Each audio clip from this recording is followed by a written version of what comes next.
I just wanted to sort of share my thoughts around hormone therapy as a naturopathic doctor.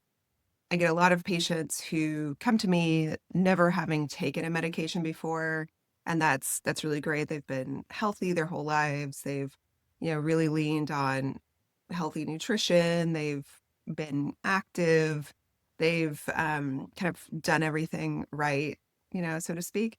And when it comes time to consider hormone therapy, they're really feeling a lot of conflict. And there can be a lot of conflict in the naturopathic medical community as well about whether or not it is natural to take menopausal hormones for symptom relief and longevity support. My take on this is that women are living longer than ever. You could live half your life in menopause.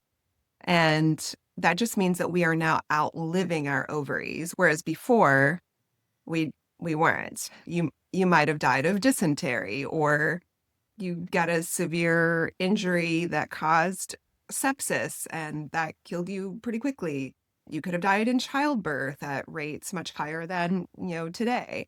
So women historically have not lived as long as we are living now. And so now we are seemingly outliving our ovaries.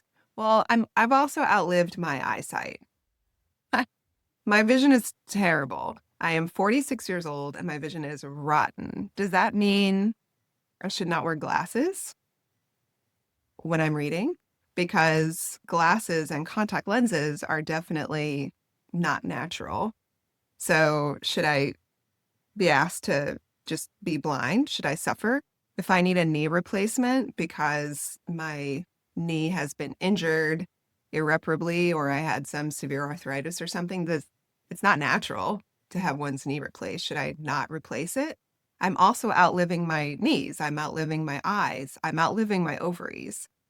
I don't understand why we're not thinking of ovarian function the same as the rest of our organs. We're also not asking men not to support themselves when they are outliving the ability of their testes to produce testosterone, right? So, like, men are getting testosterone therapy quite easily, and it's not much of an issue. Whereas women, it's like you should be suffering. It's like people sometimes think like, oh, well, you're cheating because, you have access to hormone therapy. I just, I don't see the value in that argument. And personally, I hope that if I'm going to live a long and happy life, I hope that I'm as healthy as possible on that journey. And that means that if I need to take a hormone that my body would naturally produce when I was in my peak fertility years, if I need to take just a little bit of it in order to protect my bones, to protect my brain, to protect my heart, the number one cause of death in women is cardiovascular disease. Maybe I want to protect my heart. If that's what I need to do so that I can live in wellness for the rest of my life, then that's what I'll be doing. There can be a lot of judgment in communities, especially among women, and judgment on women about the ways we choose to care for ourselves. If you are thinking that hormone therapy might be beneficial for you, just have the conversation with a provider. And no, you don't need to be suffering before you take hormone therapy.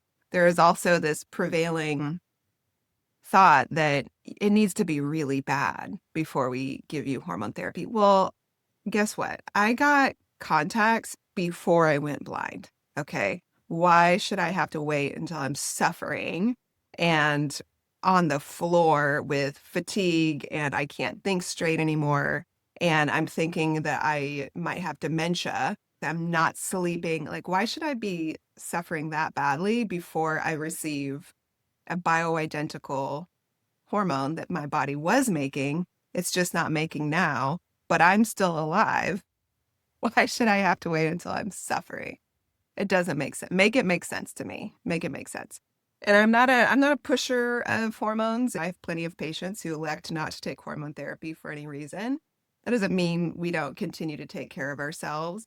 And hormone therapy can look really different. For some women, it's just vaginal hormones to prevent or treat frequent UTIs. For some women, it's estrogen only because they don't need progesterone, and so they just take estrogen in some form.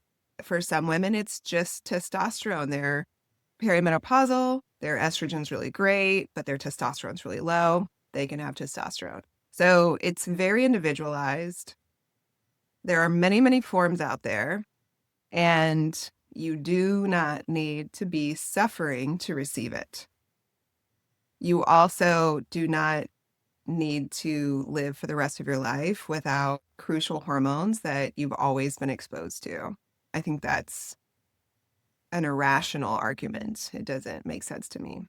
I hope that's helpful. Reach out with questions.